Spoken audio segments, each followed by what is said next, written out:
तर पावसासंदर्भातल्या टॉप 9 बातम्या पाहूया। तर पुण्याच्या सकाळ नगरमध्ये परिसरात मुसळधार पावसाची हजेरी पाहायला मिळते। रस्त्याला नदीचं स्वरूप आलंय। पाणी साचल्यानं बाणेर रस्त्यावरील वाहतूक ठप्प झाली।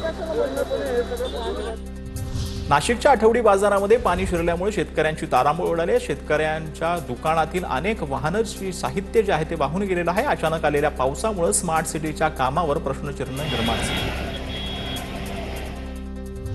नंदुरबारमधील सारंगखेडा आणि प्रकाशा बॅरेजचे 9 दरवाजे उघडलेले आहेत। तापी नदीपात्रामध्ये 60,000 क्युसेक्सचा विसर्ग झालाय। नदीकाठच्या गावांना सतर्कतेचा इशारा देण्यात आला। सोलापूरच्या माढा तालुक्यातील सीना नदी लगतच्या गावांना पुराच्या पाण्याचा वेढा पाहायला मिळतोय। वाकावमधील शिवाजीराव सावंत यांच्या कुटुंबियांच्या घराला पुराचा पाण्याचा वेढाच वाहतो पडलेला आहे।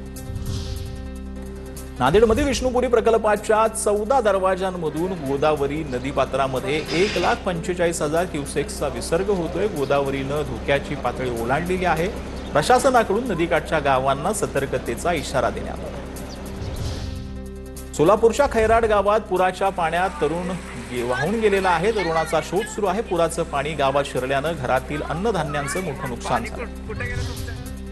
लातूरच्या उजनीमध्ये तेरणा नदीच्या पुराचा शेती पिकांना मोठा फटका बसलेला आहे। नदीकाठच्या शेतीतील माती वाहून गेल्यानं शेतकरी संकटात आहे। सरकारनं त्वरित नुकसान भरपाई द्यावी अशी मागणी शेतकऱ्यांनी केली। जालना जिल्ह्यात 94,000 हेक्टर क्षेत्राला अतिवृष्टीचा फटका बसलेला आहे। प्राथमिक अहवालातून ही बाब समोर आली आहे। जालना शहरासह ग्रामीण भागात शेतकऱ्यांच्या अतोनात नुकसान झालं।